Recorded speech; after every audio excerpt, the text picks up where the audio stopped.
What's up, traders? Obviously not a video I want to make. Took the max loss, aka blew the account along with the eval because I was copy trading it. Just two trades that went against us. You guys saw the first one live on stream, which was this guy over here, and the one after got us just as good. When you get a move like this, it sucks. I mean, I don't know if I'm gonna move forward. Maybe putting out um, closer take profits. I don't know because all it takes is one time for it to just not pull back at all, and you end up taking this big loss. And the wins are not stacking up to those types of losses. As you guys saw this one on stream as well.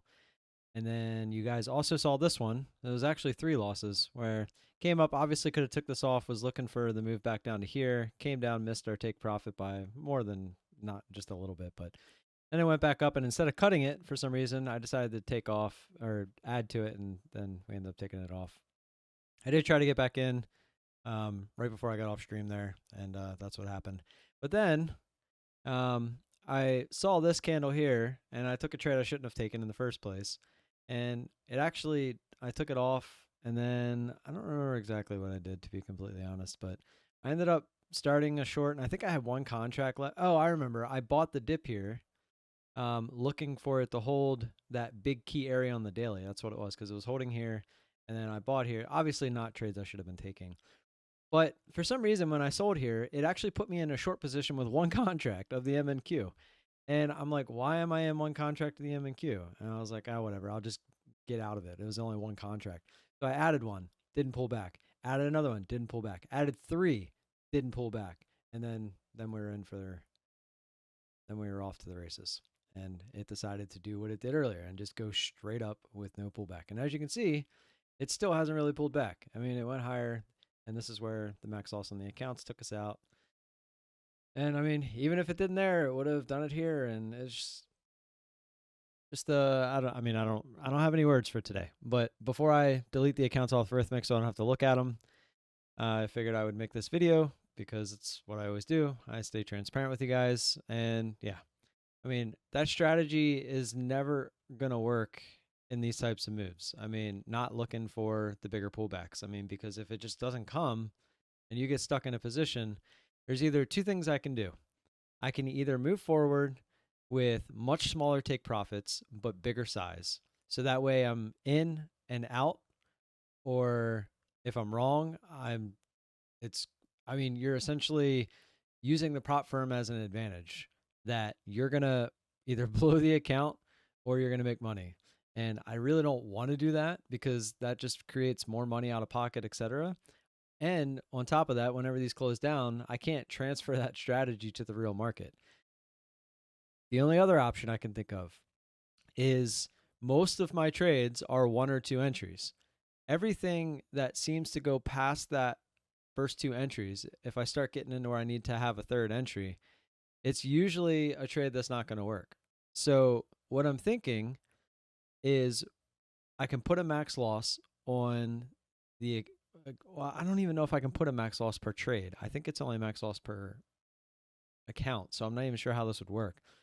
But I would have to get out at, say, like, if I'm making, say, 30, 40, 50 bucks a trade, after that second ad, it should put me at like in between like $150 to $200.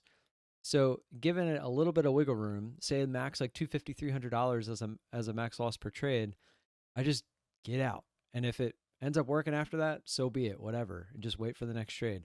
But if it doesn't work, I'll at least never get caught in these.